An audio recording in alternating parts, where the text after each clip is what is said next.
Hey guys, it's Nathan and welcome to Hale. So in this video, I'm going to be talking about my top 10 favorite animated movies from the past decade, from 2010 to 2019. I had an idea of what my favorite animated movies were, but to actually rank them in order from the ones I love least to the ones I love most, that was pretty hard. But before I get going, I want to just list off a few honorable mentions that unfortunately didn't make the top 10, but I still want to mention them because I do like these movies. So 17 is The Adventures of Tintin, 16, Incredibles 2, 15, Paranorman, 14, The Lego Movie, 13, Isle of Dogs, 12, Wreck-It Ralph, and 11, The Lego Batman Movie. Starting our list at number 10, it goes to the 2019 film Klaus. This movie is very recent, but I've got to admit, it's just heartwarming. Yes, there are dumb scenes in the movie, and the plot can be a little cliche as well, especially as far as the villain's plot goes. Pretty cliche in my opinion, but there were several scenes that gave me chills, and that is impressive to me. Plus, the score is absolutely amazing, and it's just a new favorite Christmas movie of mine.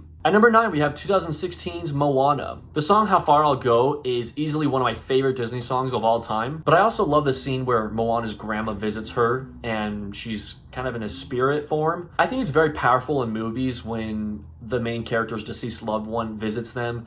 Things such as in Lion King when Mufasa visits Simba. I just think it's very emotional and strong to the story, and it touches me as well, and Moana did that and they were successful with it. At number 8, I put the 2013 film Monsters University. Now, I feel like a lot of people don't really like this one too much, or at least it's just very underrated because it doesn't get the praise that it deserves in my opinion. I just love the entire message of being yourself. Like, it doesn't matter who you are, anyone can be a scarer, and I like Mike's motivation in this movie. I also loved the idea of the scare games. The scare games were both entertaining and suspenseful, and the movie was also very emotional. Plus, at the end of the day, I just love Sully and Mike. Monsters, Inc. is one of my favorite movies of all time, and so to get a prequel to that movie in 2013, it was great, and I loved it. And I feel like each time I see this movie, I like it more. At number 7, I have the 2012 film Frankenweenie. Now, this is a movie that I have loved since I saw it in the theaters. First off, I love how this movie is in black and white. It really gives that vintage monster movie vibe, and it works really well. And speaking of monster movies, there are a ton of monster movie Easter eggs hidden throughout the movie. And if you've seen those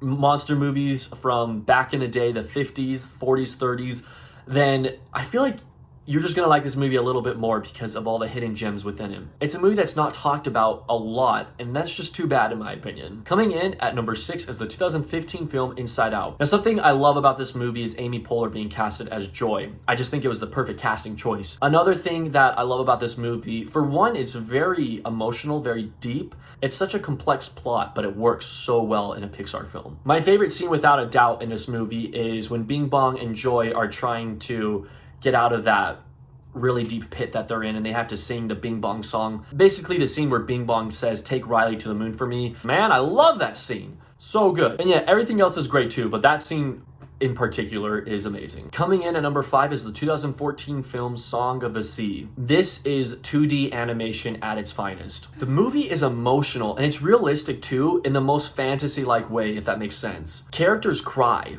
Like, a lot too, and you feel for them as well. It's not something where they just cry in one scene and then next scene moves on. No, there's a lot of crying in this movie, and every time it happens, I feel for these characters. It's sad. The score is beautiful too, and the whole Irish folklore is amazing as well. There's specifically a song that they sing at the end, and I don't want to spoil it too much because I want you guys to experience it for yourselves, but the way it's sung at the end is just one of the best scenes. It's the best scene of the movie in my opinion, but it's also one of the best scenes of any animated film from this decade. And the fact that Big Hero 6 beat this film at the Oscars is just beyond me, because this movie is absolutely beautiful, whereas I feel like Big Hero 6 is just kind of your formulaic Disney animated film. All right, coming in at number 4 is the 2010 film Tangled. Rapunzel has to be my favorite Disney princess. I love her. The movie it's funny. It is very funny, and the songs in it are great as well. Particularly I See the Light. That's not only the best song out of the movie, but it's one of the best scenes of the decade as far as animated films go. It is absolutely beautiful, and that scene alone should have been a reason that it should have been nominated for an Oscar for Best Animated Film. Kind of like I was frustrated with Song of the Sea not winning the Oscar, I am even more frustrated that Tangled wasn't even nominated for Best Animated Picture. That's just beyond me. I don't understand why it wasn't even nominated. They only nominated 3 films in 2010, and they didn't even nominate Tangled. It's just so annoying. Why did it just freaking nominate it? If you can nominate Boss Baby, then you can nominate Tangled. Forget the Oscars. Number 3 is the 2010 film How to Train Your Dragon. This movie is amazing. There is a great story, a great score. It's funny, it's super funny. There's something about movies when you have 2 opposing characters unify together that really hits me.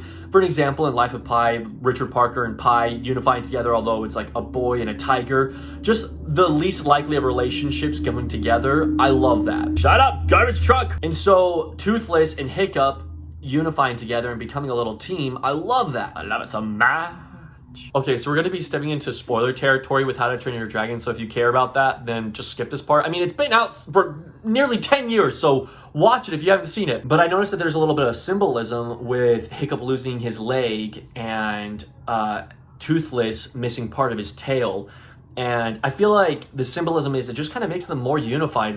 They have more in common, and I really like that. That sounded a little bit better in my head, but I mean, you can just take it for what it's worth, you know? Yeah, take that to the bank. Number 2 is the 2010 film Toy Story 3. 2010 was a great year for animated films. Toy Story 3 is a nearly perfect film. I think the biggest problem with Toy Story 3 and I is that on rewatches, there are just some scenes that I simply find boring. And I think that's mostly because I'm just so excited for the adventure to happen. And when it does happen, it's amazing. In fact, I love the prison escape scene. I love the furnace scene. It is so emotional. That furnace scene where they all hold hands and they're basically expecting to all die together.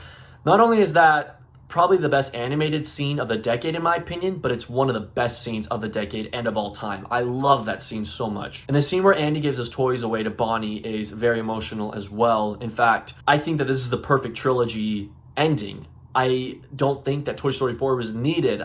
In my mind, Toy Story 4 is more so of a straight to DVD release where it's just kind of a, hey, check in on the toys, see how their life is going. But as far as the trilogy goes, Toy Story 3 is that perfect ending. Number 1 goes to the 2018 film Spiderman Into the Spider-Verse. This is a movie that I've seen 4 times, twice in the theater, twice on home video and VHS cassette. It's amazing. I love it every single time I watch it. There's never a dull scene. It's a movie where my eyes are always glued to the screen because the animation is just, it's cool. That is the best word to use for it. It is so cool and it is so stylistic. I just love how the whole movie feels like a comic book. When they kick people, they have the comic words like pow or bam.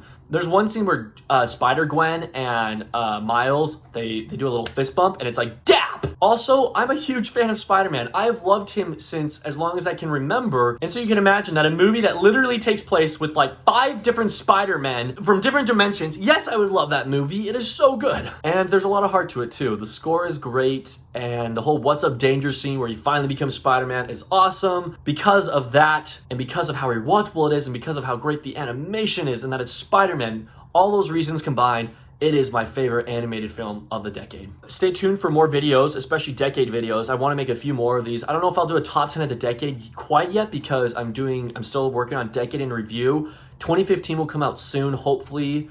I'm sorry that it's taking so long, but I am mindful of it, so be on the lookout for that. Thank you guys so much for watching and have a great day. What are